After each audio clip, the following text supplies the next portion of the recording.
Olá, amigos do canal Masamundi. Viemos para mais uma aula de A Deriva dos Continentes. Hoje nós encerraremos com as conclusões do brilhante Eratóstenes, bibliotecário de Alexandria, chefe da biblioteca da famosa Biblioteca de Alexandria no passado, e o cálculo que nós viemos descrevendo ao longo de várias aulas. Chegamos então finalmente à conclusão do tamanho da Terra. A partir daí, temos combinados então duas informações fundamentais, que são o formato da Terra, que já desde 530 a.C., com Pitágoras já se sabia esférica, além, é claro, do seu tamanho. Restava agora ao homem investigar como a Terra surgiu, do que ela era feita.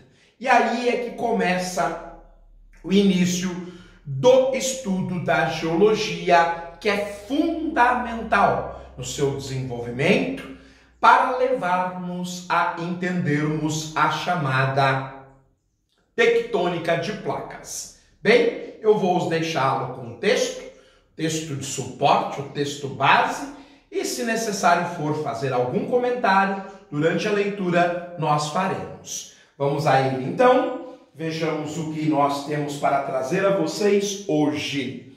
Conhecendo a distância entre as duas cidades, no caso nós estamos continuando a análise anterior, Eratóstenes, que fez uma viagem de Alexandria, Cairo até a Siena, fez a angulação, a medida que o Sol apino fazia com uma referência no fundo de um poço, e a partir dessa angulação calculou a distância em graus entre as duas cidades. Então, conhecendo a distância entre as duas cidades, ele conseguiu calcular que a circunferência da Terra media 250 mil estádios. À época, estádio era como se fosse o metro hoje, ou seja, uma unidade de medida. Sabendo-se hoje que o estádio egípcio equivalia a 157 metros e meio, obtemos então o valor de 39.400 quilômetros, ou seja, praticamente a mesma medida que hoje conhecemos, que é de 40 mil quilômetros. Como ele sabia o ângulo entre as duas cidades, como ele sabia a distância entre as duas cidades, fazendo uma regra de 3, bem simples, ele consegue obter o tamanho da circunferência da Terra, naquela época, 39.400 quilômetros, nós que hoje sabemos que a circunferência equatorial do planeta tem 40.076 quilômetros.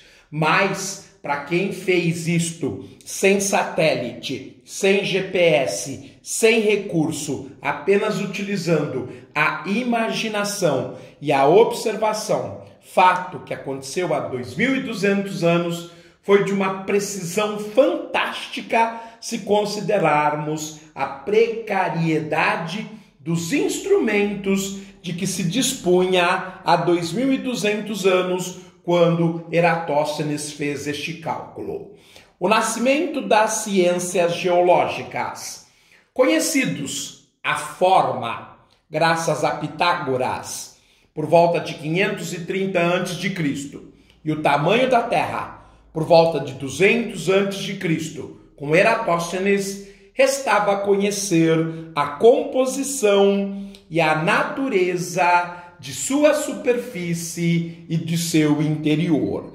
A partir da próxima aula, começaremos a evolução, as pesquisas, os experimentos que nos levaram a entender a composição e a natureza do nosso planeta.